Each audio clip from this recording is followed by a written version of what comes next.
Good evening, everyone. We're going to get started. Welcome to the Public Safety Committee of the Baltimore City Council.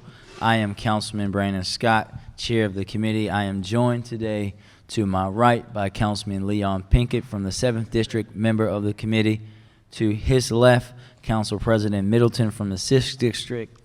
To my left, Councilman Zeke Cohen from the 1st District, member of the committee.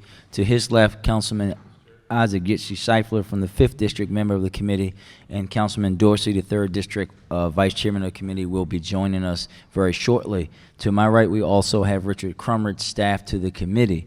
We are here tonight for a hearing on City Council Resolution 18-0092R, monthly council staff meetings for Baltimore City Police Department. Mr. Commissioner, before you come forward, we just want to say that we know that you guys are working very diligently and hard to address the issues that the city is facing as far as violence is concerned, but we're going to continue to have these so that we can aid you in that, but also so we can highlight the needs that everyone in the community, not just the police department, has to do in order for us to get a control of the disease that is ravaging us in our communities. Before, I know that you're only going to be with us for a short amount of time, so Mr. Commissioner, the floor is yours.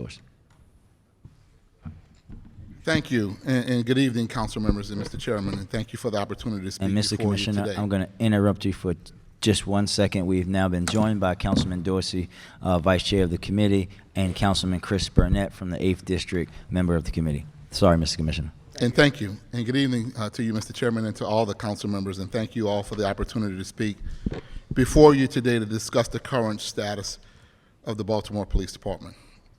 Certainly, I am committed and remain committed to improving our systems of accountability and transparency in whatever manner is needed to better earn the trust and the confidence of not just this council, but our residents in the job we do for them every day. This will begin with the recent reorganization of management responsibilities and structure within the police department to better align our systems of accountability and to create the appropriate command and control structure along with span of control. I am continuously reviewing the performance of our command staff and executive team to make sure and to make certain that the correct people are in the correct positions of authority. So before I go through the current status of crime statistics, I wanted to take a quick moment to acknowledge some of the instances of violence that took place over the weekend. You know, we're working diligently to gather all of the facts and follow up on all leads and determine the person or persons responsible for any acts of violence like the shooting that occurred during the cookout in West Baltimore. I was personally out there, and it's only with the community support and help that we're able to identify who did this and to hold those people accountable. Certainly, we are looking for technical evidence and physical evidence, and we will use technology and all the great things, good detective work that we would do, but it will be with community support and participation, and we want to make sure that we can keep them safe, but it's a partnership that will help us solve those crimes. We saw this weekend was a spike, a crime spike, not necessarily a trend. I'm encouraged at the work that our investigative and patrol units have been doing throughout the first few months of this year to reduce the overall trend of violent crime and property crime in our city. As of today, the number of homicides has not grown, and it is the same this time as it was this very same time last year at 91 homicides compared to 91, though that is extremely high.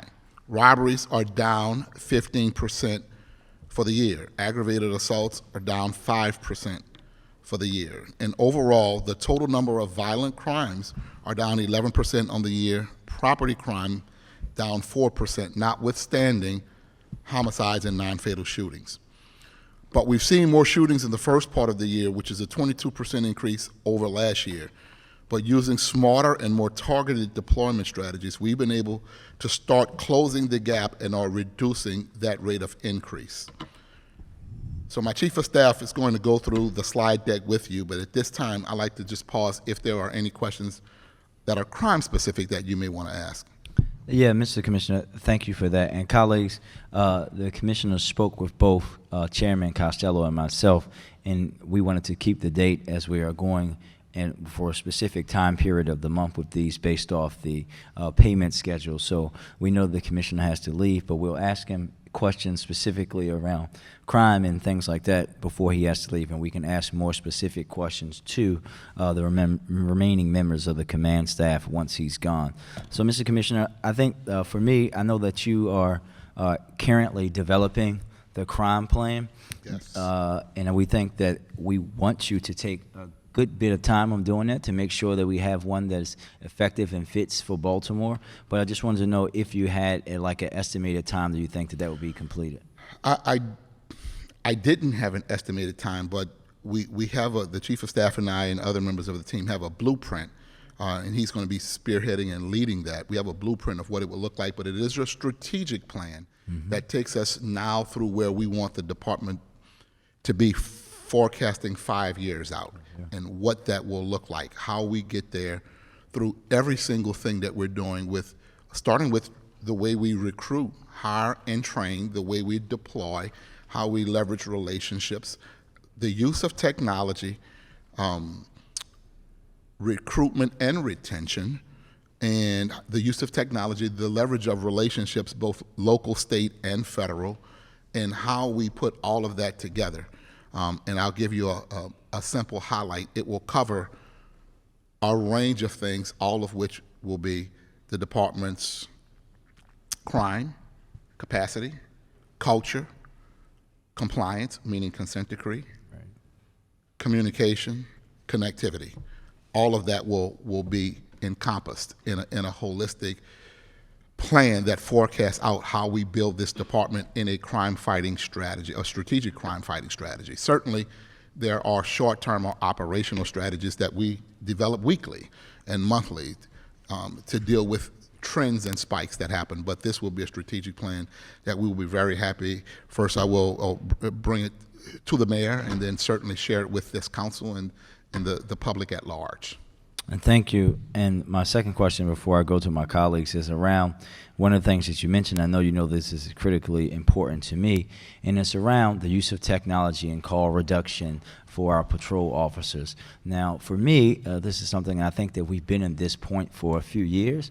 I think that we're at such a high state of emergency, not just with the amount of violence that has happened on the street, but with the staffing and the amount of calls for service that our officers, patrol officers, or as call-taking officers, as I like to call them these days, are taking, that have you considered, I know that you're a big proponent of it, have you considered us like immediately, like right now, today, setting out a policy that says these types of calls will be responded to online, over the phone, auxiliary, so that we can start to see the impact that you and I and all the citizens want to see with our patrol officers, so that we can reduce those some 300,000 odd calls for services that in other places like where you're coming from would have been handled a different way, so that people can see our police patrols out meeting with people, talking with people, building relationships in the community, and not just answering, spending all their time running from call to call, so that they can help to proactively prevent crime as opposed to responding to it. Great question, and the answer to that is yes. I started doing that immediately, assessing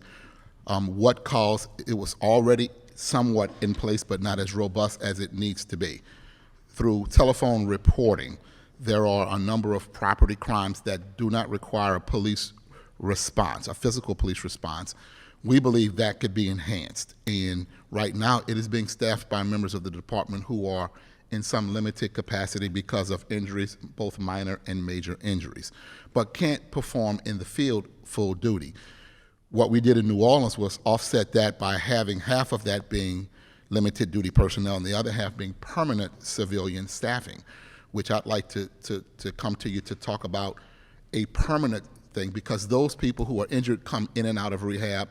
They're back to work at some point. So people come in and out of that assignment pretty regularly. What we want is a constant staffing there of civilian personnel joined by those limited personnel, so we can maximize the throughput and the output.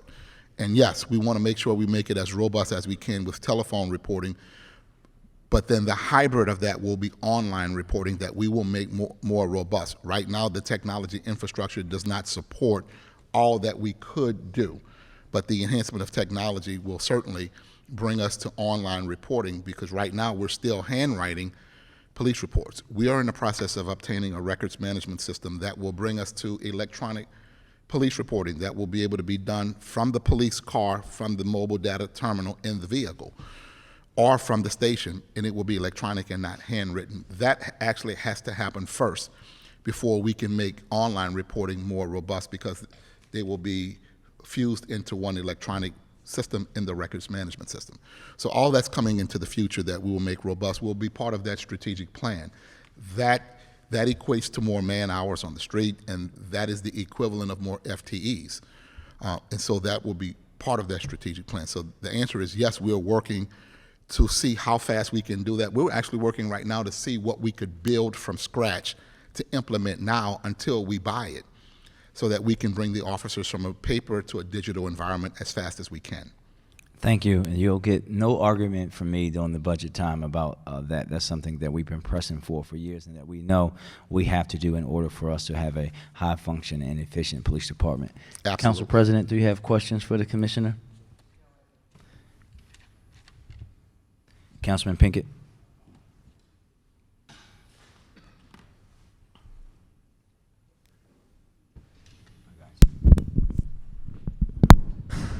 Excuse me.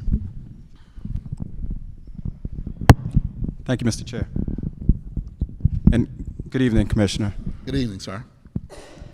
I just had my first question was related to the level of communication that the community should expect from the police department. And let me, I guess, explain, why I'm asking.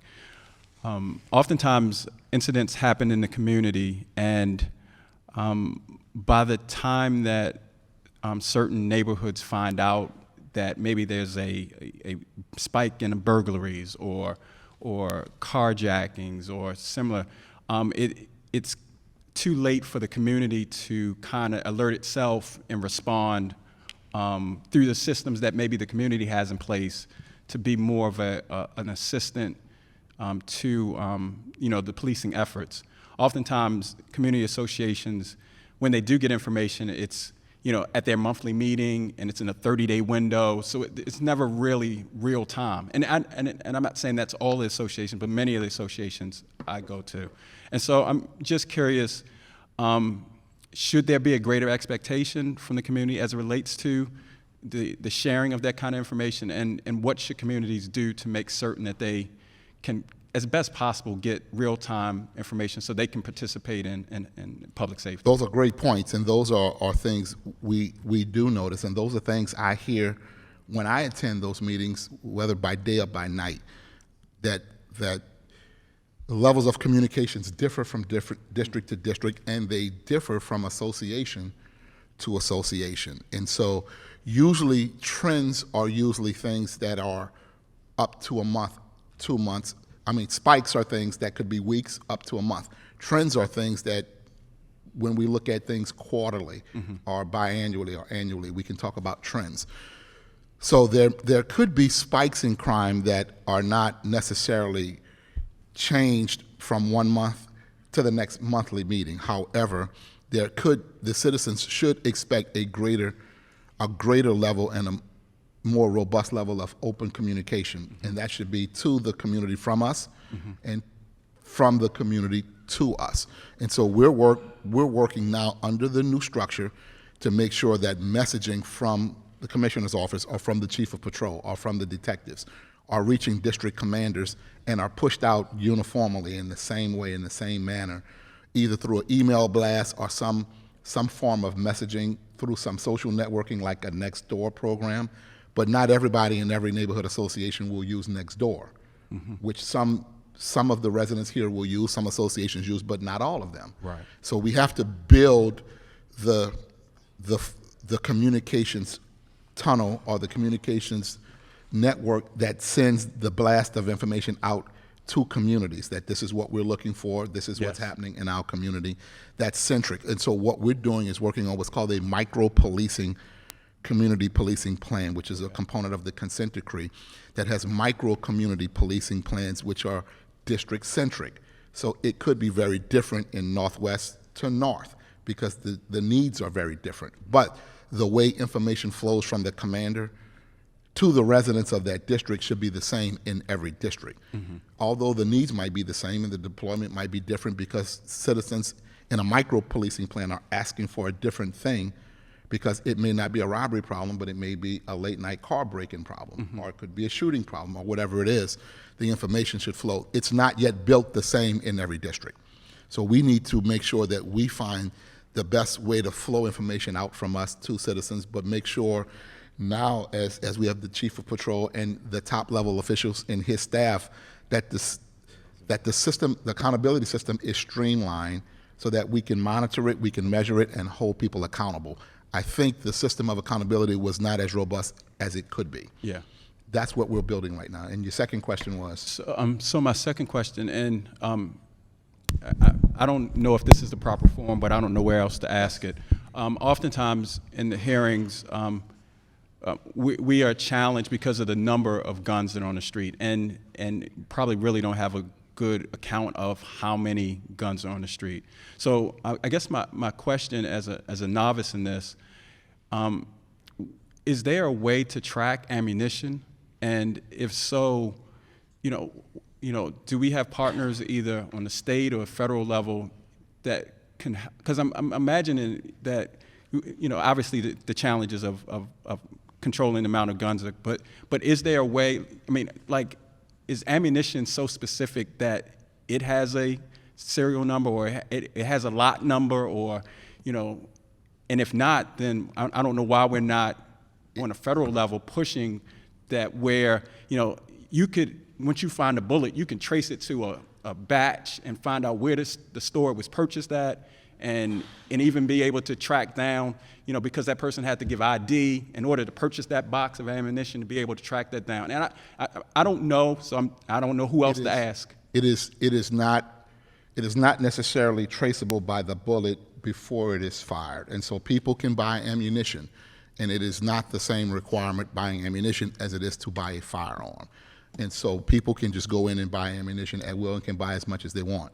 And it is not necessarily, it's not reported when people buy ammunition like it is reported and recorded when you buy a firearm. See, I think that's crazy, because if I go to a pharmacy and I try to buy Benadryl, I'm gonna have to show my ID, and they might have it, but you're telling me that I could go to a Walmart or wherever and just buy. They very well may ask for ID, but the ammunition is not. The bullets are not recorded like the serial number on a gun is recorded. So there are no serial numbers on bullets. When one is fired, we have the system, and we have a really robust system. NIBIN, we have a system that allows us to be able to look at shell casings that we pick up from the ground and our projectiles that are fired from the gun. And we can take projectiles and shell casings that are fired, and we can, through this system, tie them to other shell casings that are fired and tie them to guns that we've seized.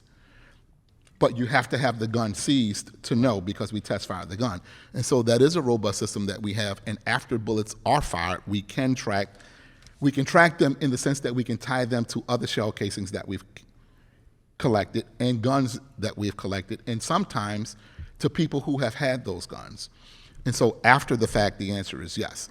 The answer to the question about guns, I don't know how many guns are in the city of Baltimore, but nationally there are average 3 guns for every human being in the country. And the majority of them rest in urban cities.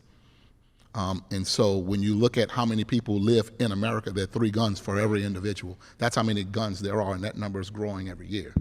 But ammunition is not traced like firearms are traced before the sale. Only after they've been fired by a gun does the technology allow us to then tie them to each other, to other guns, to other places and people, but only after it's been fired and we've tested it through the system.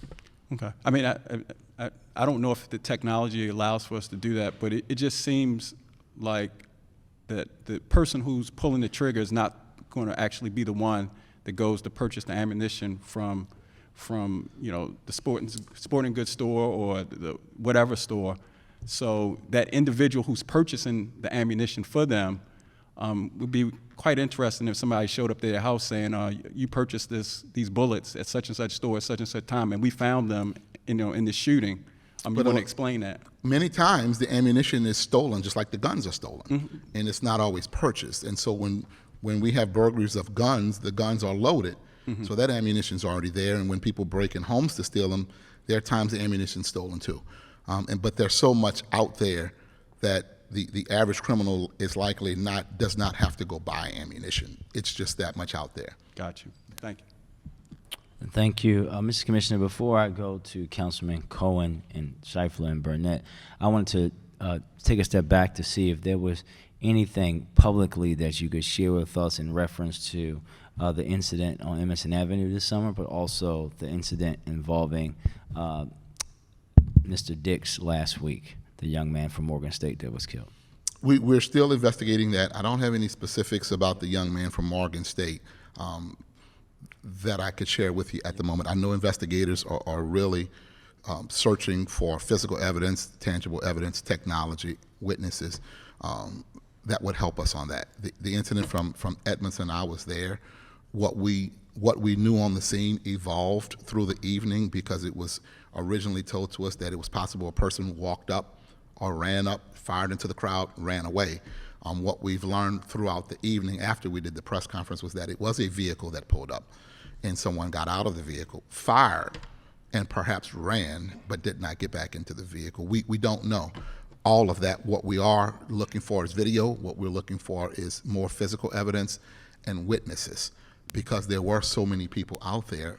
7 other people were struck by bullets who were injured, and it is our hope and it is our plea that either one of them or many of them or others who were around will come and tell us what it is they saw so that we can hold people accountable.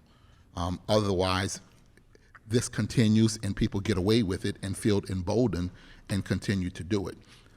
And I asked the people that night to join us in going after the people who did this with as much tenacity as they have coming after us.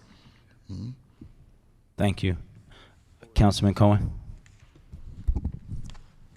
Commissioner, thank you for being here. Thank you for your work Good evening. And for being part of our city. Deeply concerned about some of the violence that we're seeing, and especially heading into the summer. We know that historically summer months have been particularly violent in our city. We're working really hard on the council to make sure all the young people that need summer jobs are able to get them. But in reality, that may not happen, and we know that when it's hot, when kids are out of school, they are particularly vulnerable to violence. And so I'm wondering, I know you're sort of working to come up with a larger framework and plan for BPD, but in the interim, do you have a plan to deal with summer specifically? Because it is just a challenging and can be an extremely violent time in our city. Yes, we are working on a plan specifically for the long haul for the summer, and it includes leveraging relationships with other local police departments, state police, other agencies that can come in and help us while we are suffering with a manpower shortage, while we're growing and recruiting and hiring, but we're still very short. But it will have a deployment strategy that utilizes officers who are in an administrative capacity now that we've been redeploying now for a few weeks in downtown Baltimore and other parts of Baltimore, and bringing in other resources from other agencies that in a coordinated effort can strategically and operationally go to an area that's affected or that we think will be affected and deploy those resources so we can have high visibility to deter those crimes, displace them, and apprehend people who commit those crimes. But we are in conversations with other agencies to develop how many people and for how long and what to do with them when they're here, and how to have command and control and coordination and interoperability with other entities as we do that. Yes, I mean, those conversations are on the way now. So I heard partnerships with other agencies. I heard making sure staff who have been sort of in an administrative function are out on the streets engaging in police work.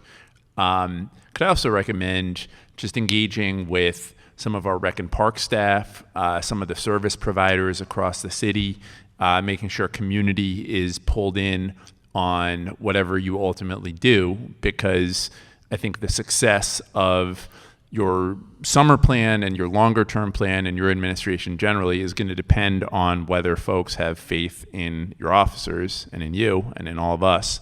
And so making sure that they're out there building those partnerships, not just with other law enforcement agencies, but with those service providers that are working with young people, working in community. I think it is just a critical time right now because, again, it's starting to get hot. School's going to be out, and I remain concerned. That you're absolutely right, and that is exactly what we're doing and what we will continue to do.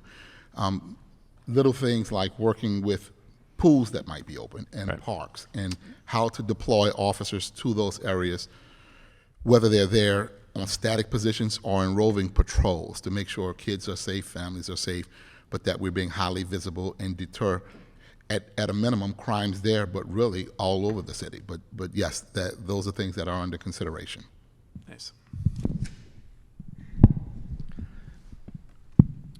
Councilman Scheifler. Thank you, Mr. Chair. Mr. Commissioner, thank you for being here and the rest of your command team. Thank you. First, before I get into my question, I have a question and a comment. I also have to leave right after, so I'm not just asking and running. I have 4 community things, all that start at 6 o'clock. But first, I want to just commend you on the new organizational structure. One of the things that I've noticed since I've been on the council and even before as a community member, that the structure in the department did not lead towards success.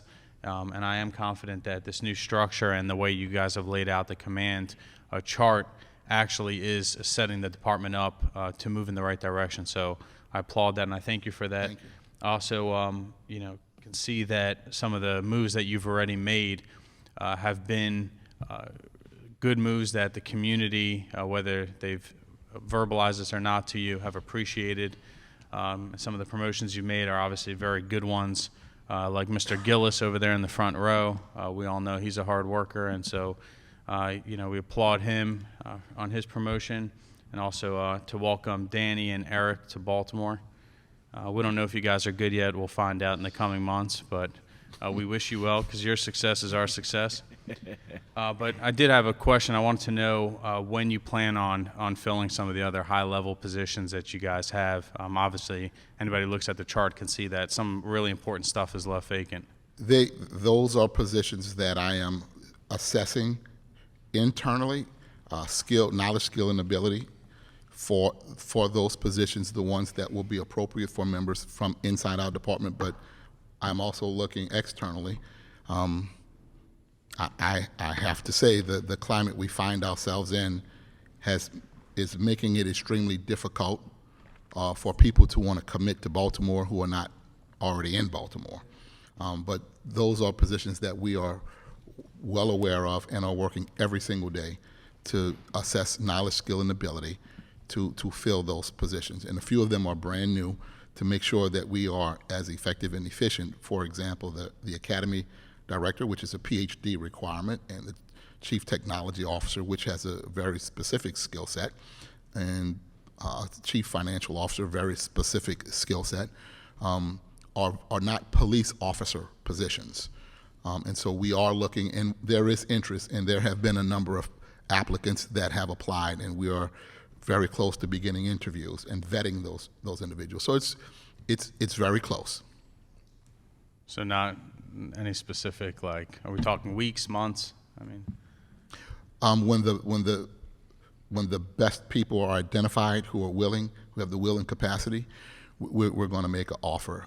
We're moving as fast as we can, but we want to make sure we're doing the right thing for the right reason and making sure we get the best. gotcha. Thank you. And the other thing I wanted to just bring up, and just a statement. I mean, I'm sure we'll get to it. I'm not going to be here, so I just want to put it out there.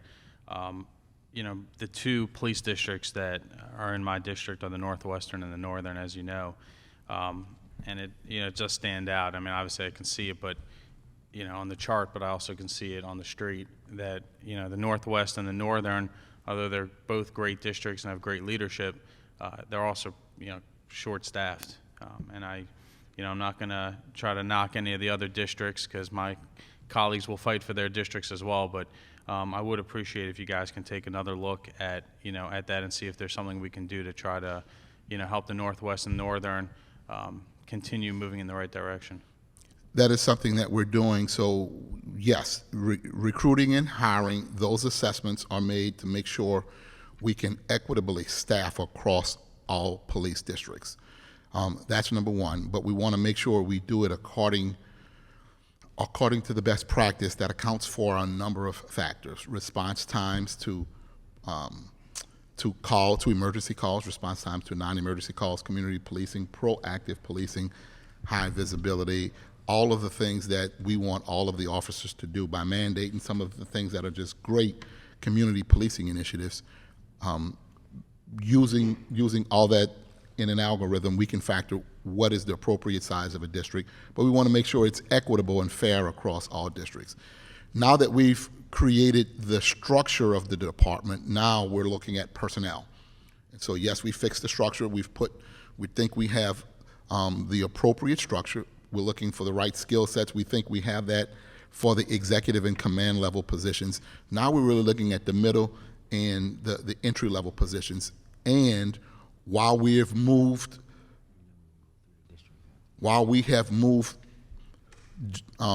positions around and properly aligned in the department, now we're assessing the personnel who are in those positions, their span of control, the men and women who work under the commanders, what they're doing, and could they be better utilized. And so the evolution of this restructure is still underway, where now we're looking at people and skill sets, what works, what doesn't work, and how can we redeploy people back into patrol, which could benefit districts that are somewhat short-staffed. That's the assessment that's being made right now. Thank you. Mr. Commissioner, before I go to Councilman Burnett, this is for Mr. Amoros from the Mayor's Office.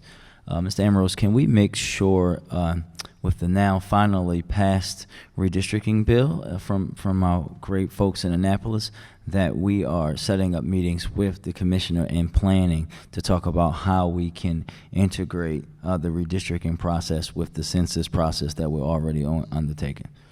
Councilman Burnett? Thank you, Mr. Chair. Thank you, Mr. Commissioner. Good evening. Hope you're settling in nicely. Yes, I didn't really have much at this point. I just wanted to sort of second my colleague Councilman Pinkett's point about communication and elevate that. It would also be helpful to include the council in that conversation as well. I feel like I have a really good neighborhood NCO officer in Southwest, doing a great job. I'll send you some pictures. He was picking up some trash with me on Saturday, and does a really good job in meetings. And I'll say, the information he's bringing to the community has been very different and very helpful. Only concern is just standard. I'm always pushing for standardization. So if what he's just making sure that what he's saying in community meetings is the same as any other officer that may follow, should he be promoted or transferred or whatever, changes happen in the department, and it's an unfortunate circumstance that sometimes good people, because of their good work, get promoted. It's a good thing, but making sure that there's continuity there, but also making sure that one of the things that I know we'll go district by district, so I don't want to go into the weeds, but one of the challenges we've had in a few neighborhoods in my district over the last few weeks have been carjackings, and he brought information to the community around just sort of tips that people can take if there's a standard form or standardization of that kind of information that needs to get out, just ensuring that your guys are also sending that to the council so that we're at those meetings as well. We have, I think everyone here uses social media to some extent, so that we can make sure we're all on the same page and working in lockstep to get information out to our constituents. So I'll just add that, that's something I'd like to see. Yes, sir. That was a part of some of the restructuring to streamline processes and take out a layer there so that district commanders could be more accountable to community members, but more accountable rising up in the department to the chief of patrol and or myself. So we do want to standardize how district commanders communicate directly with their respective council members, while also allowing for the micro policing plan to allow there to be some differences in how things are done based on what the community says they need in that particular district. But also when committees like this committee we're working to standardize how you would even ask, and we develop and return information to this committee and other committees from the commissioner's office so that it all looks the same every time we give you something. And that's something that we're working on that my chief of staff is developing as we speak.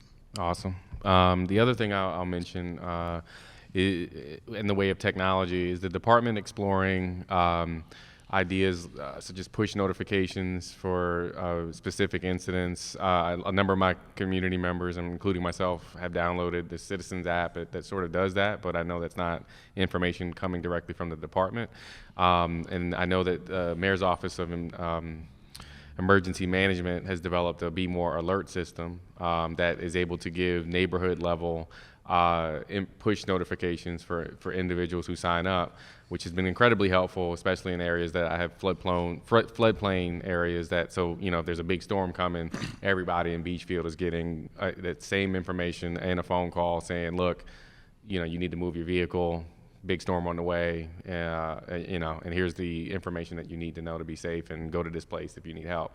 I would say something similar could take place as it relates to again, incidences like we've had in part of my district around whether it be gun violence or carjackings. Hey, we just had a reported carjacking. Please look out for this type of vehicle as it happens. I don't know how that relates to what you're able to get out to people as investigations go. I don't know. I won't pretend to know the protocols there, but is that something that is possible and could be considered by the department so that there's a rapid level of communication with the community so that they know that you are on it, but two, so that they can be more vigilant in working with the department to identify things that may be out of the ordinary or to come forward with information that they may not find particularly helpful. That one black car when I was doing my yard didn't seem out of the ordinary, but in fact, I just got a notification on my phone saying that's exactly what we're looking for. Is that something that is possible? Absolutely. That's almost what we were talking about with Councilman Pinkett, the level of communication, whether it's technological. And for example, I'll just use one example, the Next Door program, where communities use that the police department would use it, but everybody doesn't use it. We have to now find what the city will own and have ownership of that puts information in the hands of all the residents in an instant. And certainly that is something that we're working on. And just like you cited, another city agency is able to do that with public safety and other environmental things. We should be able to do the same thing and not have it done in silos, but think about public safety as a whole to push information out in an instant. That is absolutely something that we're working on. Well, and I would recommend reaching out to the Office of Emergency Management to see Yes. if there's even a way to roll into the system that they already use. Because if individuals are signing up for that, I don't know, again, I know protocols and bureaucracy make these ideas sometimes not possible, but if there's a conversation that can be had that if they already have a platform that people are already signing up for to get information that is related to public safety, I feel like it falls in line. I would also say that there may be opportunities to build out the Baltimore Police app that we've already rolled out, if that's not already underway. Again, I may be preaching to the choir. And I think both of those are on the table and can be enhanced. Yes. Okay. And Mr. Commissioner, Thank you. Thank you, Councilman. Mr. Commissioner, I would just add, and this is another follow-up for Mr. Amaros, and I guess really I will be the person to blame because I got a promotion to a councilman, so the people that coming behind me as a staffer, didn't finish that job. But what OEM and other folks have, and every city agency has access to right now that has tens of thousands of emails and phone numbers for text messages. We have the Gov delivery system for the city of Baltimore, and people are consistently signing up to receive emails and texts from us. I know because I use it myself, and they sign up so that we can definitely make sure that you guys get with the folks that are in charge of it so that you can start to use it again. There was a time when the police department was using it quite frequently. Happy to do that. We don't want to reinvent the wheel. We want to maximize. And what that's we free, already so have. that's free. Yes. 99 is always the best price. Any other Absolutely. questions for the commissioner before we allow him to go on with his duties? Thank you, Mr. Commissioner. Thank you so much. Thank you, Mr. Chairman. My chief of staff will be able to take you through the rest of the presentation.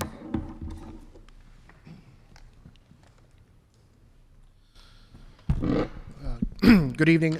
So my name is Eric Malasa. I'm the new Chief of Staff for the Commissioner. With us is Colonel Worley and Lieutenant Colonel Herzog on behalf of our Criminal Investigations Division and Patrol Divisions respectively. We have other members in the audience as well to answer more specific questions if we need to drill down. But I'd like to go through a lot of the content that you see in these slides we've seen before. These are just updated to the current data that we have. But I'm happy to answer any questions as we go. Feel free to stop and interrupt me as you see fit, or we could wait till the end, however you'd like. So these statistics are from the beginning of the year through April 20th. So as the commissioner had mentioned before, he had more recent data than what's on these slides, but they're kind of showing the next 30 days forward from what you saw in the previous presentation. So again, this is a distribution of homicide victims that were seen throughout the districts. And then this is as current as April 20th. And comparative to last year, at that time, there were 2 fewer, but as the commissioner mentioned, we're actually at an even 91 versus 91 if we compare it to the end of April. Moving into shooting victims, we have seen an increase over last year, but this is something we're looking at as we're trying to identify individuals who are committing the multiple shootings, and being able to interdict and get those folks off the street. Part of what we're seeing is our strategies for deployment focused on interdicting to those individuals. And what we're seeing is that increase has now gone down considerably. It was closer to 35% earlier in the year when it first started. Now we're seeing it about 22%.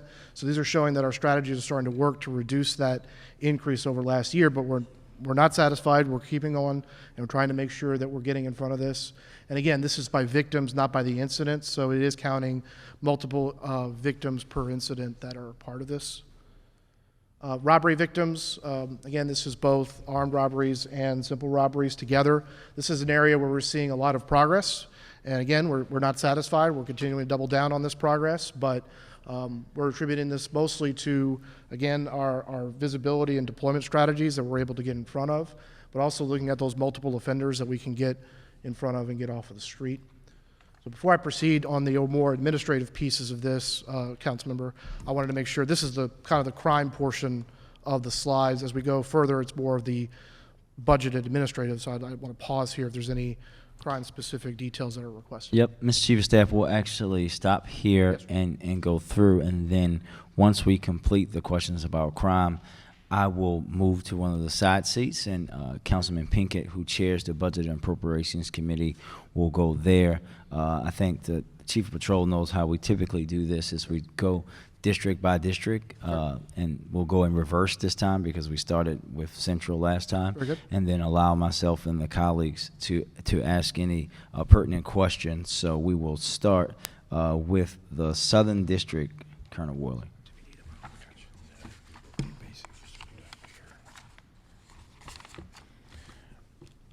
All right, basically, well, first of all, good evening. Southern District is down. Colonel, state your name for the record. I think everyone knows who you are by now. Colonel Rich Worley, Chief of Patrol. Southern District is down 64% in homicides, 4 compared to 11 last year. They're up 67% in non-fatals, 15 compared to 9, and they're up 6% basically in gun-related homicides and shootings. As far as rapes, they're down 62%. Robberies, they're down 1%. Aggravated assaults, they're down 10%. Burglaries, they're up 6%. Auto thefts, they're down 22%. And arsons, they're down 63%. Violent crime is down 9%, while property crime is down 3%, and total Part 1 crime is down 1%. Oh, go ahead. Sorry, I got some questions, Southern questions. Okay. Yeah. Colonel, first we'll start with the non-fatal shootings, because that's a pretty significant jump. That's the flip of the homicides. Is there a specific area in the Southern that you guys are seeing an increase, or? Tri-District. Tri-District is tearing us up in all 3 districts, literally. Yes, sir. And we've changed a little bit of focus on that because they have the 2 district action teams assigned to the Southern that are assigned to the Tri-District. But what happens, since they're assigned to the Southern, they're not quite going to the other side. So the Southwest is now taking the brunt of it. So the Southwest has moved their district action team over to their side. So in essence, We have 3 DAT teams assigned to the Tri-District, plus with the wraparound services, because you know that area. So it needs a lot of other city services, and that's where we're doing our walk tomorrow, as a matter of fact. At 6 o'clock, we're going to be in the 2200 block of Wilkins Avenue. Cool. I think I will be there tomorrow. The other thing that jumped off, and Lieutenant Colonel Herzog, this is for you. See that they have had a significant jump in commercial robberies, and wanted to see if that was a part of a trend there. What's going on down in the southern? Colonel, come up to the podium for now. And actually, Colonel, you can have a seat. No, have a seat, Colonel. We'll turn the mics on. Everyone can stay at the. You can have a seat too, Colonel.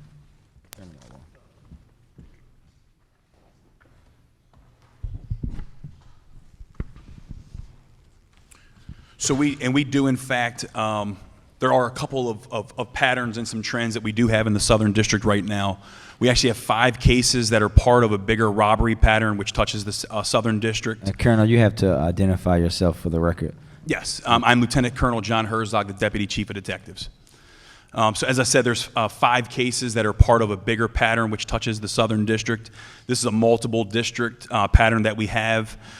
There's also another pattern that we have where we have 1 case that it involves, and then we have 4 cases that it's primarily a Southern District pattern. So we have 3 pretty significant patterns that are touching the Southern District, is why you're seeing that increase. I will say we do have movement on all those cases, and that's pretty much all I can leave with that. Thank you. Councilman Burnett, any Southern questions? Yep. On to the Southwestern. Southwest is down, up 78% in homicides, 16 compared to 9. They are down in non-fatals, 16%, and their overall gun-related homicides and shootings is up 6%. Robberies are down 5%, aggravated assaults are down 4%, burglaries are down 3%, larceny from autos are up 15%, auto thefts down 6%, arson's down 88%, and violent crime is down 3%, property crime is up 3%, and the overall Part 1 crime is up 1%. Councilman Burnett. Thank you, Mr. Chair. Sorry, trying to pull up the chart you have. Yeah, so again, I mentioned earlier the issue with carjackings, which look to be up 50% year to date, as are the homicides in the area. Can you speak to, obviously as much as you're able to share about what's being done to address those 2 issues, which I've been hearing a tremendous amount of concern from my constituents about? So I can tell you, as far as the robbery pattern, the carjackings, we have one of the same patterns that we were speaking about in the Southern District, where we have several carjackings. The good news about it is that we do have some possible persons of interest, suspects identified for the case, so we hope to see the downtrend on the carjackings for that. And as far as the homicides, stay tuned. There's some really good stuff that we have coming up as far as enforcement goes in the Southwest District. There are some active and ongoing investigations that I can't get into the details on, but I'm very excited about where we're going to be going for the Southwest. Okay. And as it relates to the vehicle issue and just the general theft, can you talk about the relationship that the department has with the parking authority, parking enforcement, folks who, when people call in abandoned vehicles? I'll give an example. There was one left on my block that was covered in paintball paint. But within 3 weeks prior to me locating that vehicle, I had gotten a number of calls from concerned constituents who got hit with paintballs. And so obviously I sent the vehicle request after notifying the Southwest District Commander, sent the vehicle request over to the folks who do the enforcement to have it towed. But just was a little bit curious as to what happens from there when a vehicle is removed or called in as an abandoned vehicle, knowing that there's a pattern of theft and violence in the area that these vehicles may be used in. Can you talk about how that all interplays? Yeah, basically what happens, if you call in an abandoned vehicle, the district will investigate the abandoned vehicle. They'll check it for stolen. If it's not stolen, they basically, what they do is they put an abandoned vehicle sticker on, and then they'll turn it over to the Department of Transportation, who then sends city tow trucks out to tow it. If it's stolen, it'll be basically, they may print it if it's possible for prints, or it'll be towed to the city yard. The reason they don't tow it right away is because if we tow something to city yard and no one claims the car, the city has to eat the cost of that towing. If it's an abandoned vehicle with no other ties to anything else, the city tow truck picks it up and there's no cost to the department or the city. But there is an investigation for every vehicle? Yes. The first thing they do is check to see if the tag's stolen. If there's no tags, they check the vehicle identification number to see if it's stolen. Okay. Thank you, Mr. Chair. Thank you.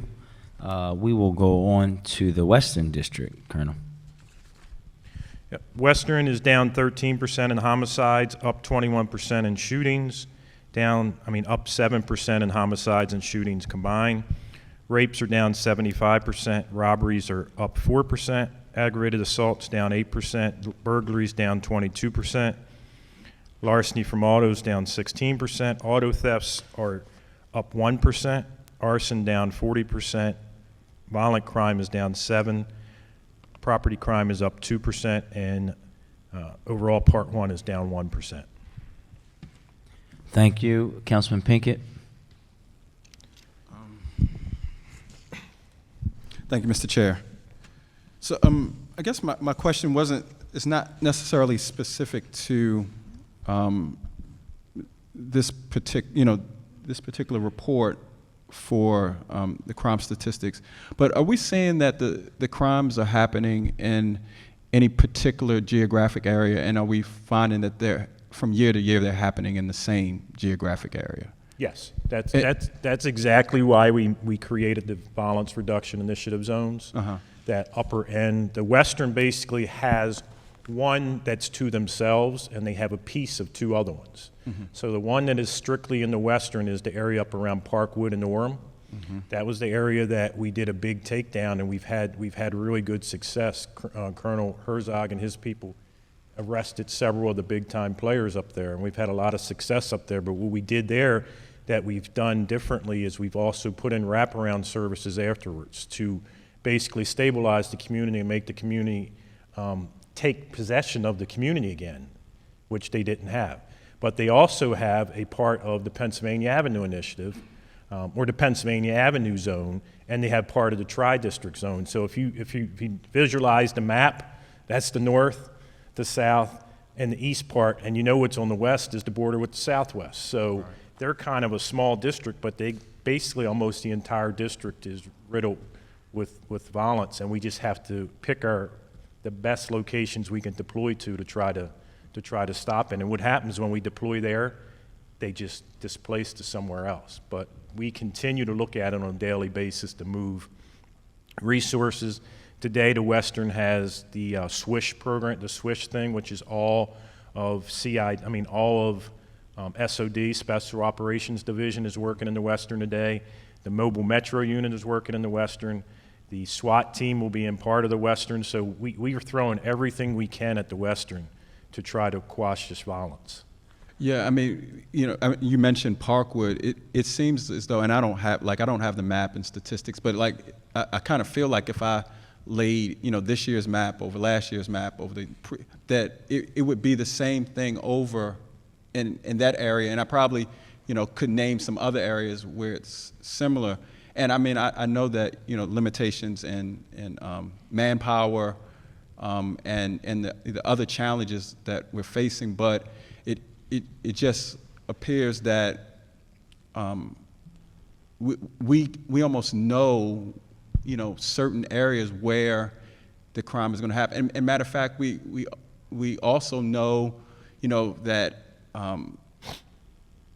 sometimes I think the correlation between the amount of drug activity that's happening on a certain, and that the more and more it gets brazen, you don't want to anticipate, but you can almost sense like something is getting ready to happen in this particular area. And so not that we, can read people's minds or we can predict the future, but it almost seems like there should be almost a predictive nature to some of the violence that we're seeing because it's so chronic in certain areas, and it almost seems like there's certain precursors that happen over and over that we know is going to trigger.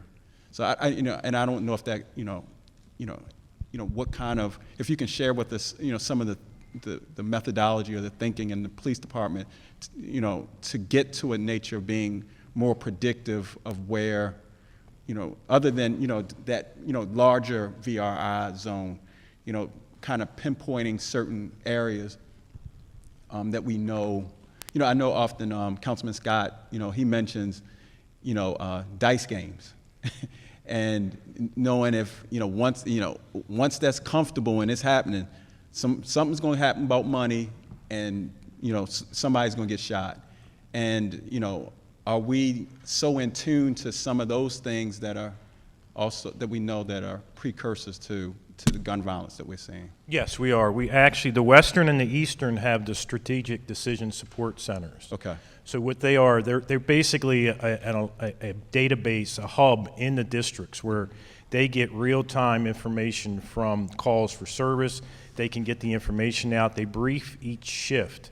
The problem is we basically need more cops.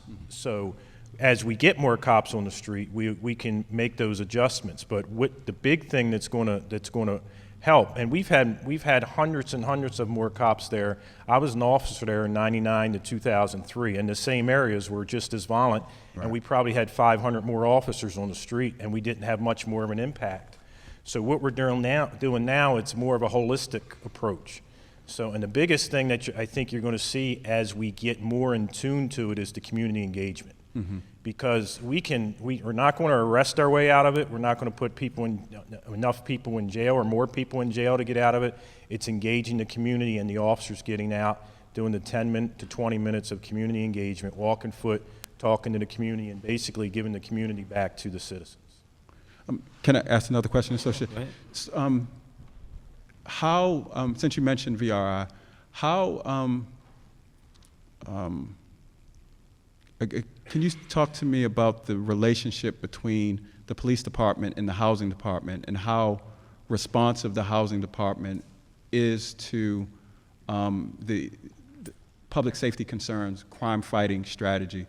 I could look at my phone right now, and I probably just got an email from someone who, a community member who's talking to me about, vacant properties and where, drug dealers are hiding and where they're stashing, and these are probably properties that either should be secure or should have probably been demolished some time ago.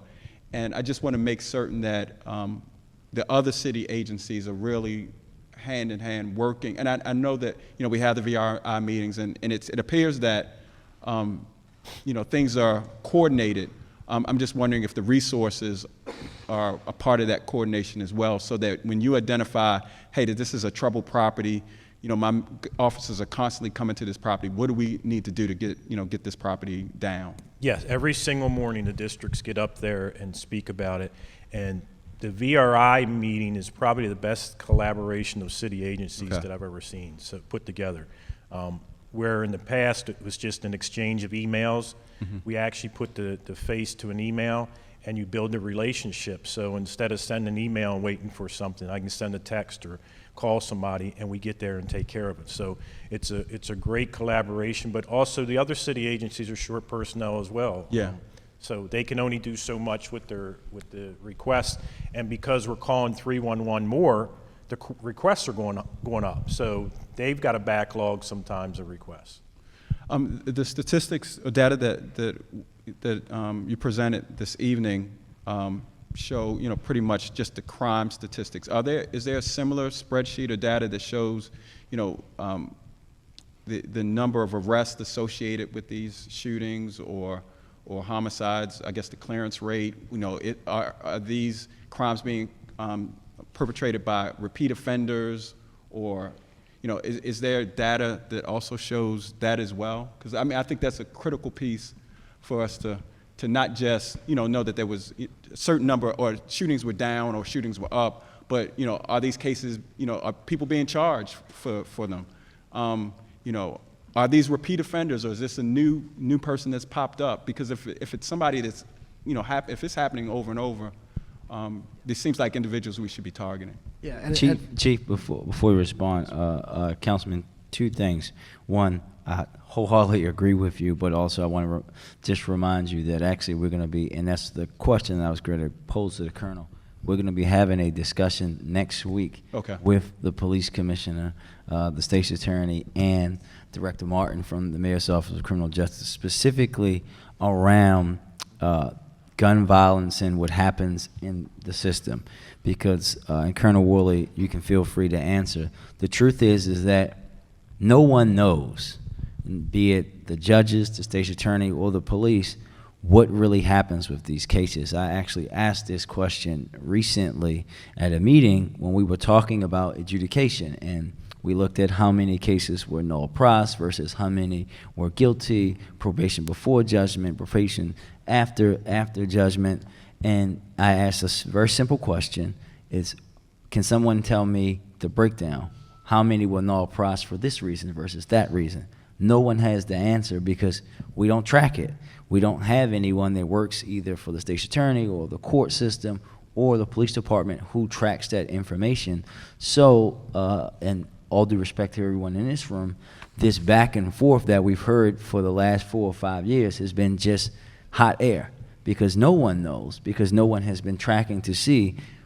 For example, null pros cases, for example, include cases that we kicked up to the feds. So they couldn't even tell me how many of those were existing. So that's why I put that call for that LO next week, because this is something that's critically important for all of us, for us to be able to get to the bottom of what's going on in the street. So the police, the court, and the state's attorney has all the information they need so that we can make sure that we're operating in the highest and most efficient levels of government. But right now, the information is not there to do that. But I did also want to say that even on the online information that they share every week, it actually, if you scroll down below the crime stuff, it has all the arrest information. Okay, thank you. Right. So thank you for that. And as the commissioner mentioned before, we are developing a template of information for the council to be able to answer these questions on a regular basis, including clearance rates on, these types of incidents in the given year. And so we could provide that information on a regular basis to give you, as you had mentioned, a real-time look. One of the things that we are committed to doing more longer term is with the implementation of a records management system that also has a case management component, that we're able to then turn that information, which is digital and housed digitally in a large database, and then visualize it in open data to the citizens so that they can see not just this overall roll-up information, but also be able to drill down. And just as a kind of a template of what we're looking at, I would invite you to look at what we did in New Orleans, and it was called the MAX program, and it's able to kind of look district by district what the clearance rates were, what the expected crime trends we're looking towards, crime over time. These are all things that once you have those technology pieces in place, you can do a lot to show and visualize open data sets in a way that demonstrates that real-time look that you're interested in doing. And that's something that can be updated on a day-to-day basis so that we're able to show folks in real time what that information looks like. And when do you anticipate this? It's a long-term project, and it takes us putting into place that digital records management system, getting away from the paper police reporting, relying on human data entry, and getting away from all of that. So it is a multiple year project, and so it's something that we are committed to doing, but it is going to take time. Yes, sir. Thank you, sir. Colonel, we'll move on to the Northwest. Yep. Northwest is even with homicides. They're down up 69% in non-fatal shootings, up 43% in shootings and homicides together. Rapes are up 33%. Robberies are down 13%. Ag assaults are up 15%. Burglaries down 21%. Larceny from autos are up 48%. Auto thefts are down 23%. Violent crime is up 1%. Property crime is down 3%. And overall crime is down 2%, Part 1. Thank you, Colonel.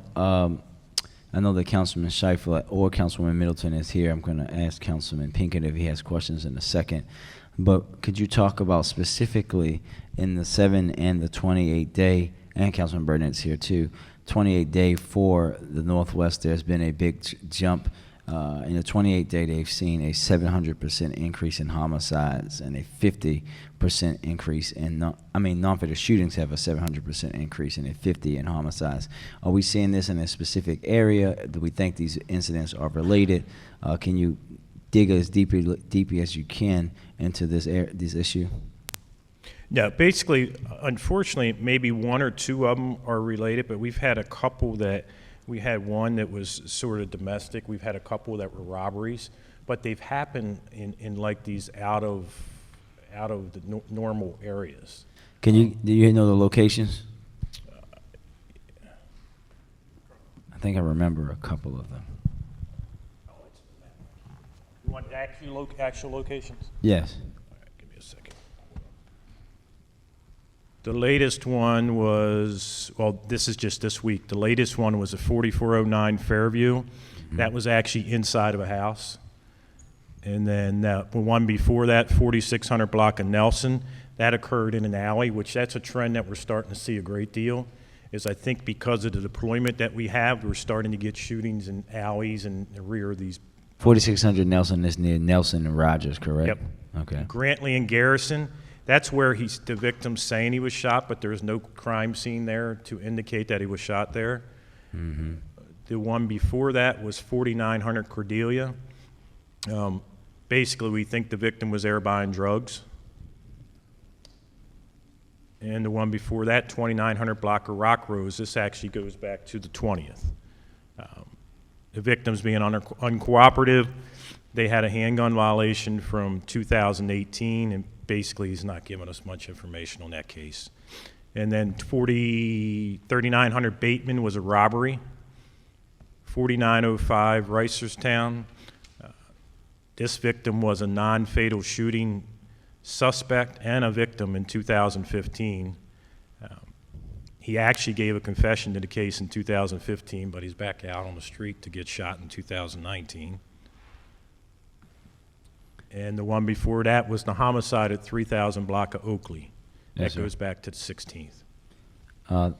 Thank you. That one came out as a person lying in the street. We didn't even get a call for a shooting for that one. It happened just after 11. Thank you. For the larceny from autos, are they also in a specific area in the Northwest so that my colleagues and I can try to share as much information as possible? And while you look that up, Colonel, you don't have to, we can go to my colleagues while that's being looked up and then come back. Councilman Burnett?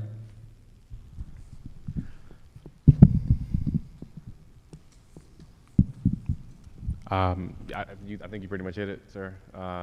Sorry, I was trying to pull up the sheet. Yeah, I mean, I know there's a lot of the feedback I've gotten, or at least my small segment of Northwest has been centered around, again, robberies, carjackings in the Windsor Hills area, near Walbrook Junction as well, which I know is on the Councilman Pinkett side of the train tracks. And I believe there was at least one shooting in Howard Park, if not two, I believe, last month as well. But other than that, those are pretty much the calls I've been getting from folks. Yeah, the carjacking pattern kind of mirrored up, well, not mirrored, it kind of flip-flopped between the Southwest and the Northwest. I believe they actually made several arrests in that case. Yeah, we have, so there's two patterns up there. You hit the nail right on the head when you said Walbrook. We have a pattern that actually is called Walbrook because of the robberies we were getting in that area. And we also have another case that the Northwest District is being impacted by, which encompasses 10 total cases that are touching the Northwest District. And during those cases, the suspect passes a note and either implies a handgun, brandishes a weapon, commercial establishments. And so that's one of the biggest concerns for us up in that area as well. Councilman Pinkett? Thank you, Mr. Chair. Just had a quick question in reference to the Hanlon community. I believe over the past 30 days, they saw an uptick in robberies. We were told last night that I think that there hasn't been any robberies in that particular community over the past couple weeks. So I guess there's the belief that that spike has been dealt with. Maybe there's some arrest associated with that. So I guess I had two questions. One is that when we were dealing with the particular spike in robberies, we were, as a community, were told that even in response to that, there were limited resources available to Northwest to address that spike in robbery. So I guess my first question would be, what level of spike or increase in crime triggers the ability for a district to get additional resources to address that? And then even within the district, are there statistics that break down the crime into individual posts so that we also see, for example, Hanlon is typically an area that doesn't have a high level of crime, so for them to all of a sudden in a 2-week period have 4 robberies or something, and I'm not trying to compare neighborhood to neighborhood, but that's an exaggerated or an excessive amount of crime for a particular area. And so, the response that I've got other areas in the district that are more violent or there's more crime, while it might be true for a community that's not accustomed to experiencing much crime at all, that's really not a satisfactory answer. And so just curious, one, is the data showing that the robberies have ceased in that particular area, the Hanlon community? And then two, hopefully nothing like that happens again, but how do we make decisions related to additional resources, even when it seems minor compared to some of the other issues within the district? Well, first thing is I can't tell you specifically for that community. I'd have to check. Okay. But in a 7-day period, they only had 3 robberies. The last 7-day period, they had 3 compared to 8 the year before. So it was down significantly. Mm-hmm. And the way that works is if the district commander sees that they need additional resources, they ask for additional resources to be deployed to an area. But each district has a district action team. They have a neighborhood coordination unit, and they have multiple administrative people who can be put on the street to address these problems if we can't send them additional resources. Like, for example, I was just talking to Lieutenant Colonel Jones.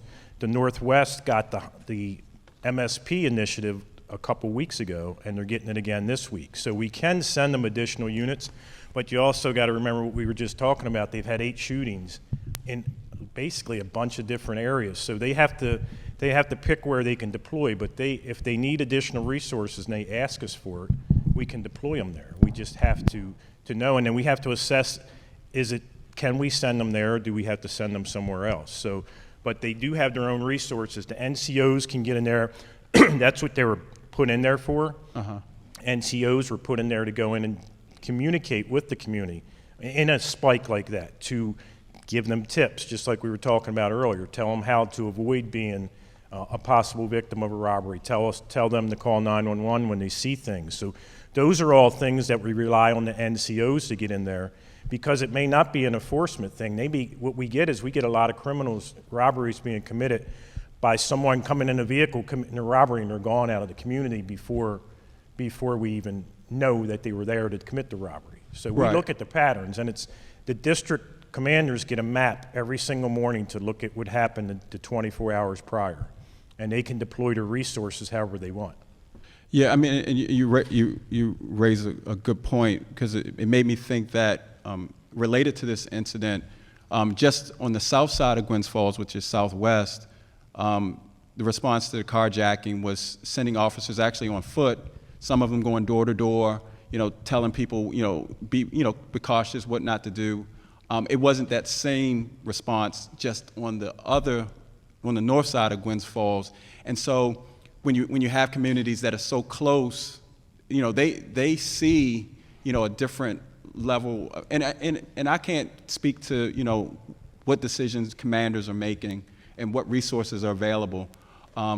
But it just seems strange to see just just 1 block away, you know, a commander or major making the decision that, hey, we're going to put, you know, guys on foot patrol, we're going to go door to door, but just, you know, a block across the district, we don't have enough resources to send to you. Also, what we're doing, I mean, there's no electric fence on the district boundary, so they can walk across the street to the northwest and knock on the doors as well. So that's something we're trying to get away with. What I was get away from is what I was talking to Councilman Scott about in the Tri-District. The Southern has 2 DAT teams, but they mainly work in the southern part of the Tri-District, where they're responsible for the whole Tri-District. So the same thing, the Southwest officers could walk over there. Now, the Southwest commander probably won't like that because of resources, but they get along and they work well. So they should have come up with a communication along that border to hit both sides of wherever the district boundary is. Mm-hmm. Okay. Thank you. Thank you, Mr. Chair. Thank you. We will go on to the northern. The Northern District is down 38% in homicides, down 57% in shootings, and down 50% in combination homicides and shootings. They're up 14% in rapes, which is one victim. They're down 24% in robberies, down 17% in ag assaults, down 48% in burglaries, up 12% in stolen autos. Total violent crime is down 20%, property crime is down 10%, and overall crime is down 13%. Thank you, Colonel. And actually, this is something that jumped out to me because this is something that we haven't had jumping out. So I see that the Northern has had in a 28-day, a big jump for rapes to none, which is a 400% increase. However, it does not seem none of them are listed as domestic in the sheet.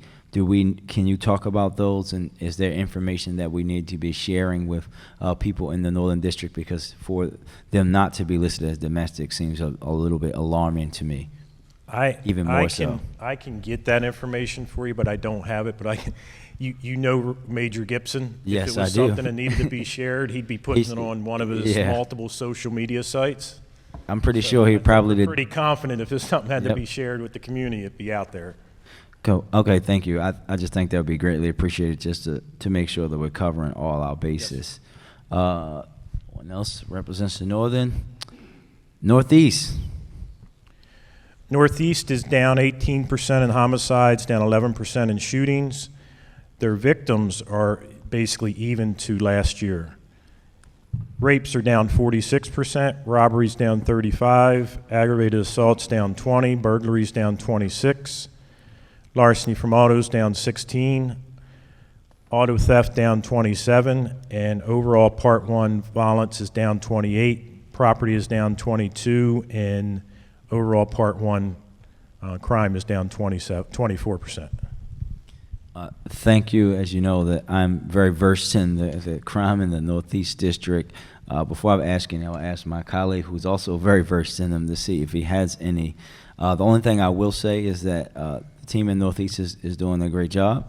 But as always, as someone who advocates for all the districts, I just want to implore us to, specifically for Northeast, because of the roads that go in and out of the city from the Northeast, to make sure that we are empowering them to be able to have the ability to have more traffic units, and more, so that they can do those stops and catch some of the criminals that are going back and forth over the border with stolen cars and things like that. Yeah, and we're actually getting ready to roll out where each district is going to get 2 LPR units. They're going to be split up. Thank you. Councilman Dorsey. Come on, man. I think I can do this. You're gonna have license plate readers. How many LiDAR do we have in Northeast? I don't know. I'd have to find that out for you. Last I checked, we had 1. How many? 1, and nobody knew where it was for the first week, 2-3 weeks that I was asking about it. So is nobody actually using it? Is there any plan to actually go out and do traffic enforcement? Every officer is a traffic officer if they so desire to do the enforcement. But the way we usually do, and I I just took over the Special Operations Division, which now includes the Traffic Division and the Motors Unit. So I can now deploy them to, which they used to deploy if we needed them anyway. But again, it goes back to the same thing with the Northwest. The district, if they need traffic enforcement or if they want something from one of these other specialized units, they have to let us know that they need it. As also with equipment, if they need a LiDAR gun, I'm sure that one of their officers has just come back to work and he's going to be looking for that gun, that LiDAR gun. So as soon as he can't find it, I'm going to hear from him, and then we'll just have to get you another one. He got his own gun. I think he found it, Colonel. So the districts can request special support for the traffic specifically. They can request anything that they wish that they don't currently have. They can request it, and we will fulfill that request if we can. Does that mean like fulfilling it on like a short-term detail basis, or does that mean like what does fulfilling that look like? It depends. And just, coming from the Northeast, as well as I do, or better, that this is the kind of thing I hear about week after week. Is like, how come I don't see any at all, ever? It's been years since I've seen traffic enforcement happen in my neck of the woods. Years since I've seen any. And I could probably say the same is true for the population I represent. So what does fulfillment look like in terms of like man hours and duration? It depends on if they're trying to solve a specific problem and we issue enough citations and then we don't get that same problem over a period of time, then we've pretty much solved it. If they're looking for something else out of it, or if they're looking just to stop speeding in a certain area. As you know, the Northeast has multiple main thoroughfares, so some of them, Hill and Road is like the Indianapolis Speedway sometimes going up to the district. So we can definitely deploy people to wherever we need to deploy them. She just has to ask for them, where she wants them, and what time she wants them, so we can optimize the resources. And she has her own officers. The NCOs can do that as well. Every officer can get out there and do traffic enforcement.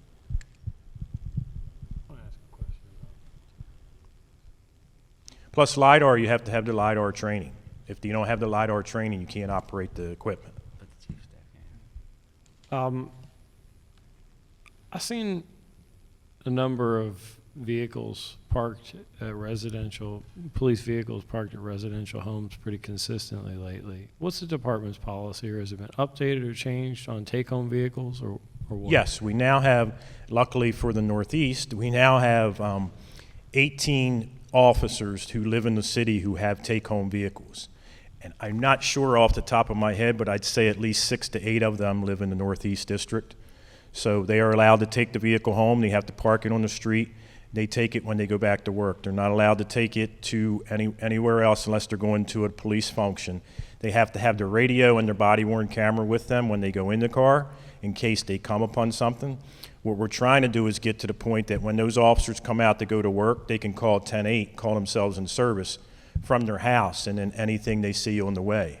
But I know we just had an officer, his first day he had the car, Officer Tutt, somebody in the neighborhood knocked on the door and said, "We need you over here," and he went and took care of whatever the issue was. And how does that impact the availability of vehicles for people on shifts? Not at all. If you listen to the district commanders, they may say a different story, but I get a vehicle report every single day. So I know how many vehicles each district has, and they have more than enough vehicles to accommodate the staffing that they have. And how closely are we keeping tabs on the condition of the vehicles, make sure they're in top operating condition? We look at that every basically time we get vehicles. We got the next shipment of vehicles is coming in September. It's going to be 68 vehicles, and we're moving towards all SUVs. So they're all going to be the new SUVs. And what we're going to do is when the vehicles come in, they're going to be equipped with the computer and everything that they need before they get to the district, so we don't have to take them out of service. But we have some old vehicles. There's no denying it. We sit now every day A different district comes down and I look at their vehicle sheet to make sure the officers in patrol have the newest vehicles in the district. So they have 15s, 16s, 17s, and 18s as the post cars. We're moving to have SUVs for patrol vehicles? Yes, they're there now. That's as like the standard, like default patrol vehicle? There'll always be the cars, but the SUVs or the Ford Explorers or whatever we move to are going to be the vehicle of the future, most likely. And what's the logic in that? Well, you got four-wheel drive, and believe it or not, they were less expensive than the Tauruses when we did the bidding. To just my concern is, I mean, there are mayoral details around the country who have moved away from SUVs because they're dangerous in handling in high maneuvering circumstances. It seems illogical to have that for patrol in high speed circumstances. Yeah, well,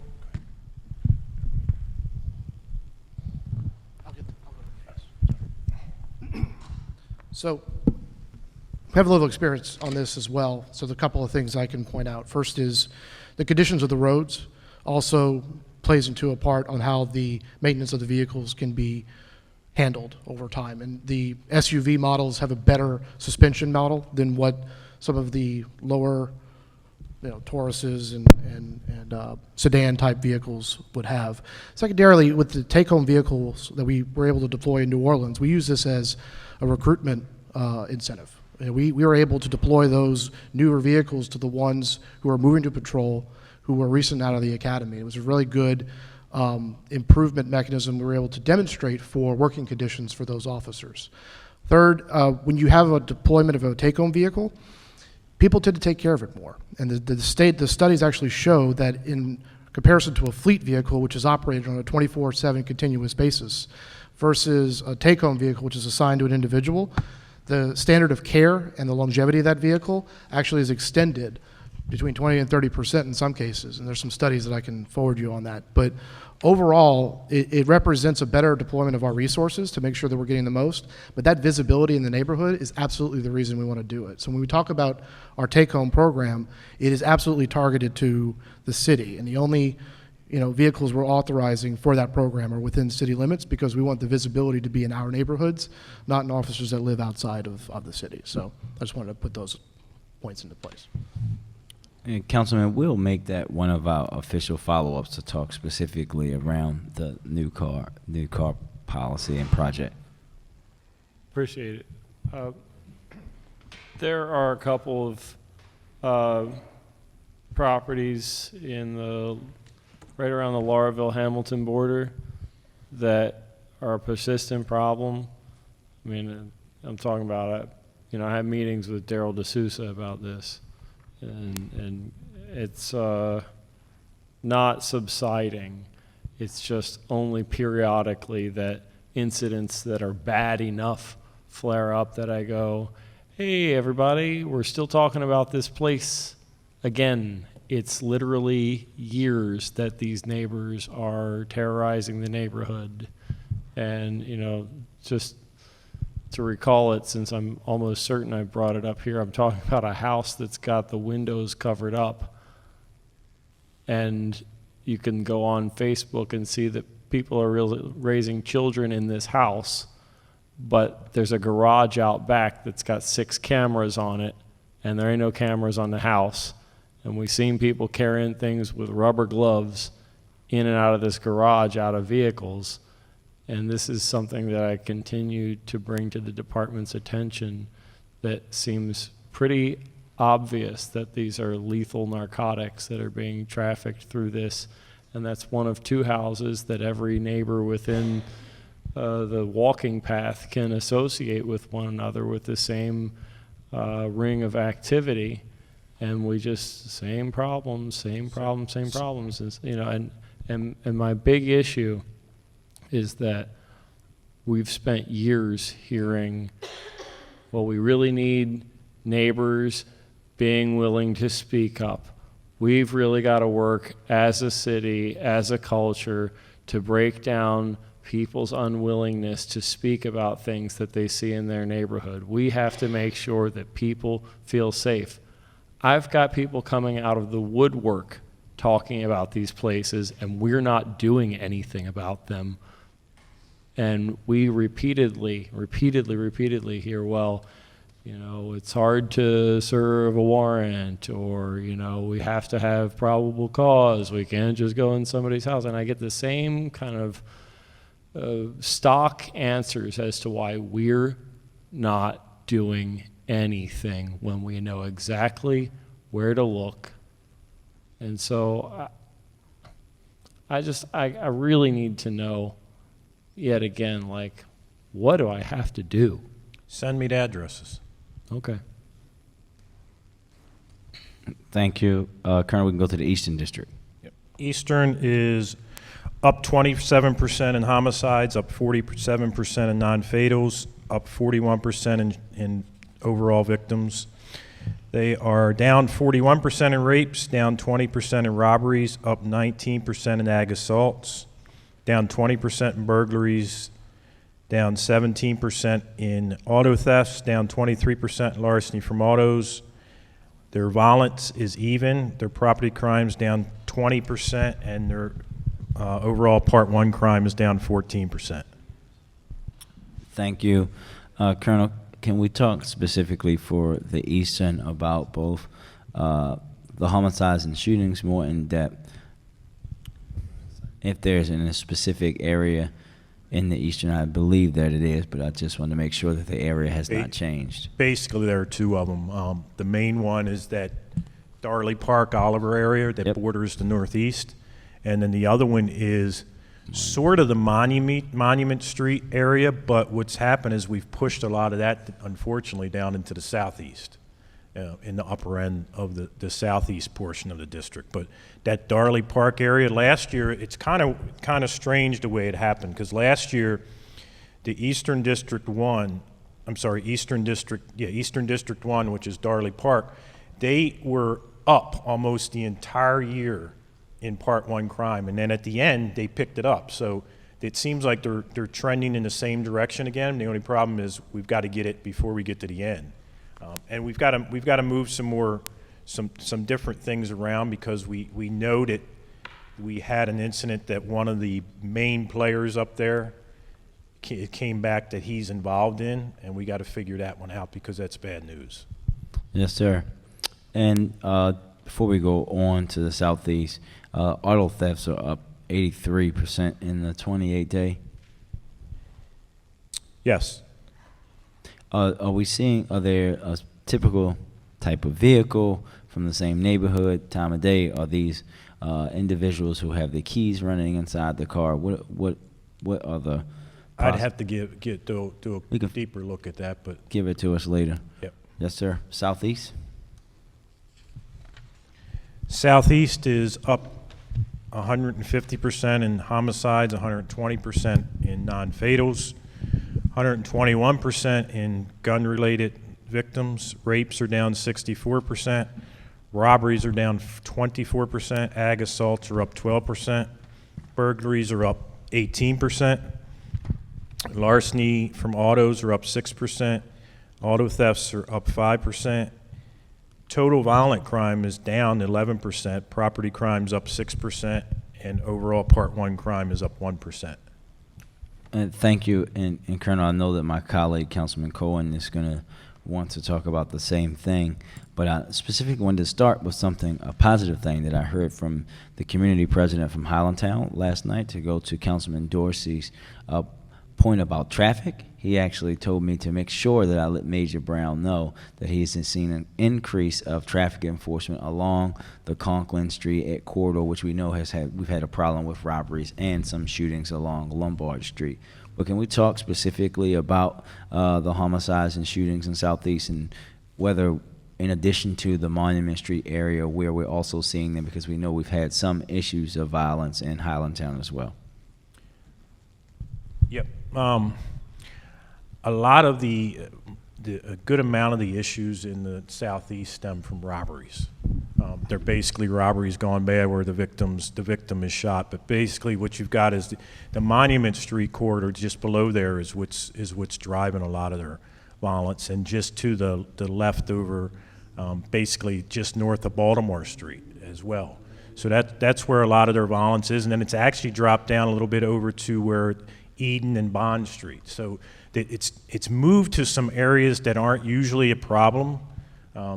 And what we had to do is they've deployed their DAT team up along the border with the Eastern. So we're trying to quash that problem. But the biggest thing that we did in the Southeast is the huge difference in robberies, because those in the Northeast usually lead the city in robberies, and they've shown dramatic decreases in robberies.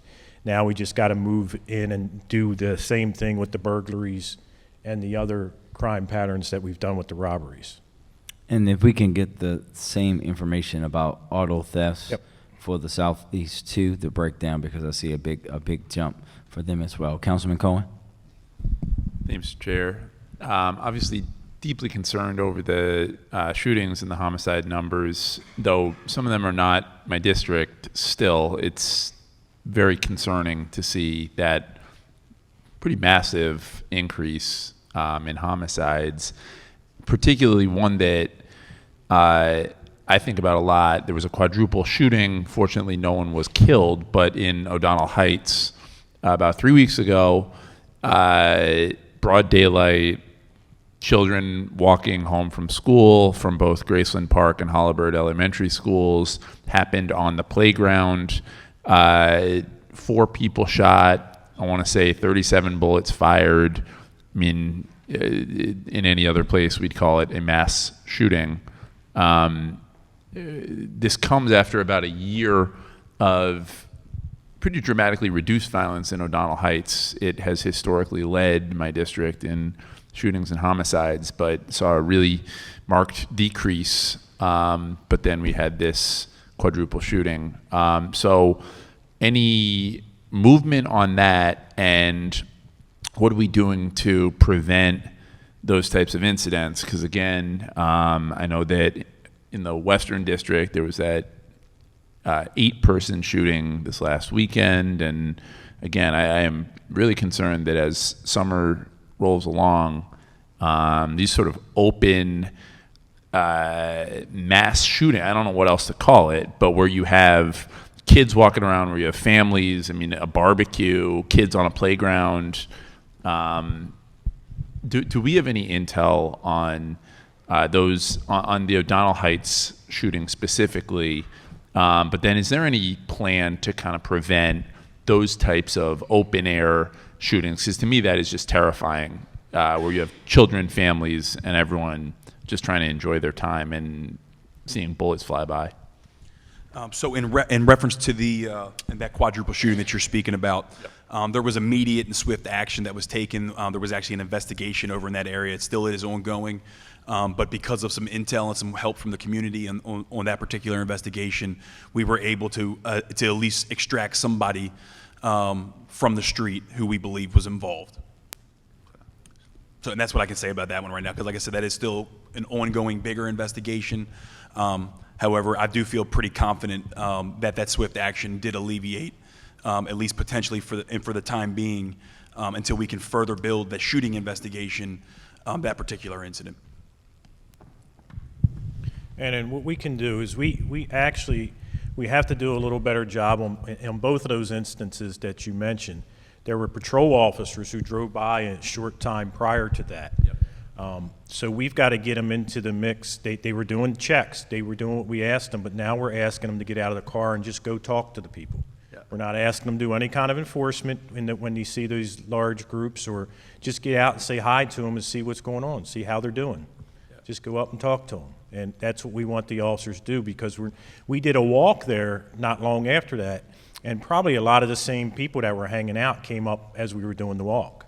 So all it is just reaching out. And Talking about the VRI walk? Yes. Yeah, I was there. Yeah, just it's just reaching out to the community and getting out of the cars and and basically just communicating with the community. So we don't know if either one of those incidents the officers did anything different would have prevented it, but we don't know because it didn't happen. But it's a process that we're getting into now, and the officers are buying into it. So I think over a period of time, the officers are going to get more comfortable with it. Yeah, and again, I hope so. Just this last weekend in O'Donnell Heights, we had a vigil for a young man who'd been murdered a year before. His mom organized it, and it was good to see. There was, I had requested with Captain Hopkins some presence, and they were there. And to your point, I think, again, I would just stress officers out of cars, engaging with community is the only way. Especially so that we can catch folks that commit acts of violence.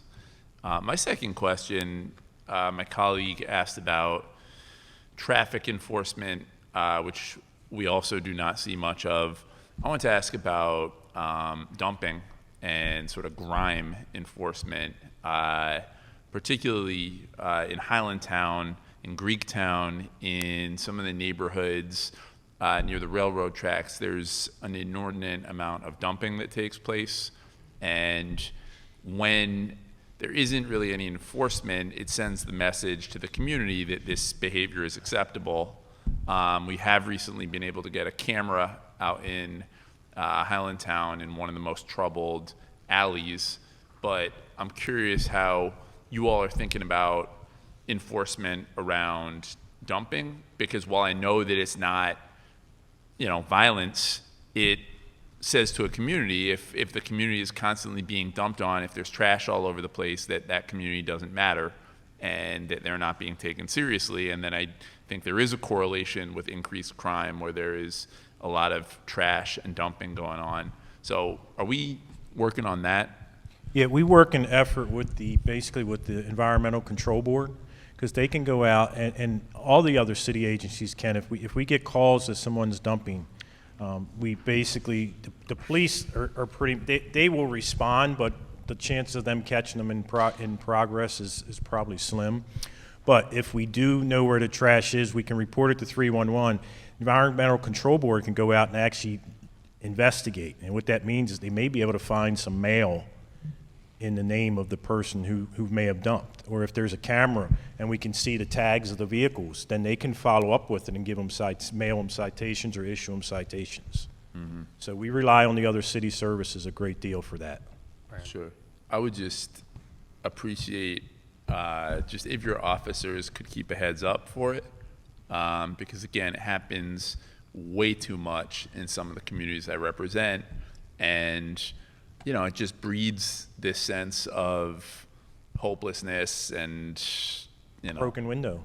Yeah, well, theory. I mean, I'm not a huge fan of the theory, but to your point, when there's trash all over the ground, it just doesn't look good. And especially, we have in Greektown, we have companies that literally will come and dump chemical waste behind the railroad tracks. I mean, it's a real health hazard. Yeah, see, those are federal violations there, so we can. But I can tell you one of the biggest things, if you haven't heard the Mayor Young, is he wants the city cleaned. Yeah. And that's one of his biggest pushes, is to clean the city. Yep. Nice. Central District, Colonel, last but not least. Central District is down 67% in homicides, up 73% in non-fatals, up 17% in victims of homicides and shootings. Rapes are even. Robberies are up 13%. Ag assaults are down 7%. Burglaries are up 14%. Larceny from autos are up 6%. Auto thefts are up 5%. And total violent crime is up 2%. Property crime is up 20%. And overall Part 1 crime is up 14%. So, Colonel, let's just go a little deeper. The 28-day Central has 7-1 in non-fatal shootings. Yes. They also have had big jumps, only 2 incidents, but both in carjacking and commercial robberies, and they're up year-to-date in robberies total as well. Yes, well, in the beginning, I know they've spiked a little bit here recently, but what hurt them for their overall was in the beginning of the year, with 111 posts, which was the downtown area. We divided that up into 2 posts, so that's helped. And I think what's going to happen also is with the downtown deployment that we started last week of basically 1 in 10 during the day, 11 to 7, I believe it is, or whatever they're working, something like that. But we also have, on the weekends, we have additional resources that are deployed down there, and it's all done basically by using, other than central resources, and using resources that are usually doing administrative functions to put them out on the street to help with the crime in the areas where they're seeing the spikes. And they've done a really good job up at the homes, McCullough Homes. They've done a really good job. They were up. That was hurting them in the beginning of the year. And then that Pennsylvania Avenue corridor is just constant struggle. But we have SWAT deployed there, so they've been a great help. And we look at it real time to move resources, and they've been on a pretty good trend since this report came out. Thank you. Councilman Pinkett, do you have any Central District questions? No, Mr. Chair, I do have a question that I forgot to ask for Northwest, if I. Yes, sir. I've been receiving a lot of calls related to dirt bikes, and especially in Northwest District. Can you tell me the status of the, I guess the dirt bike unit? Is it still operable? Start Sunday again. Okay. Same sergeant, same officers. Okay. So they should get a handle on it pretty good, and we use whatever resources we have to abate the issue. Mm-hmm. Thank you. If I could just ask one other question. When there's a shooting or homicide in the community, other than, I guess, the officers that are responding immediately to the threat, what other types of resources or services from a police department perspective are sent to that community or that neighborhood to?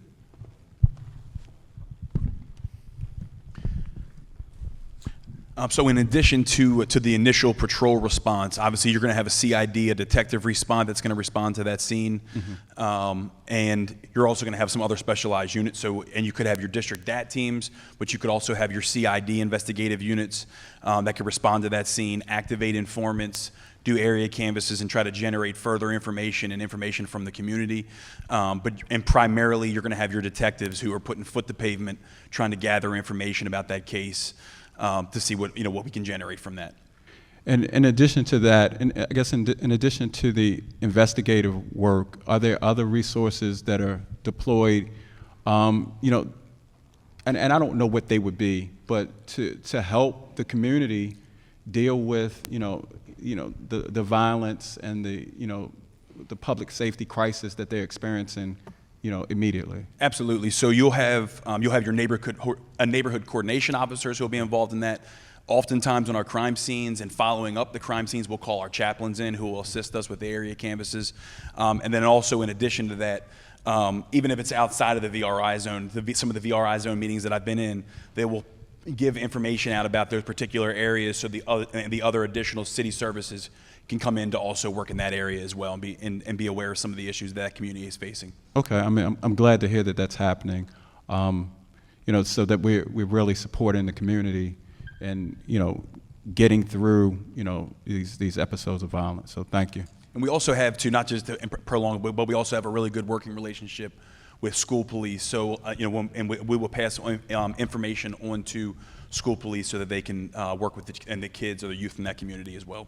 Okay, thank you. And thank you, everyone. There's no one signed to testify, so the Public Safety Committee, it stands in recess until next month. Keep up the diligent work, and I will now move and turn it over to Councilman Pinkett.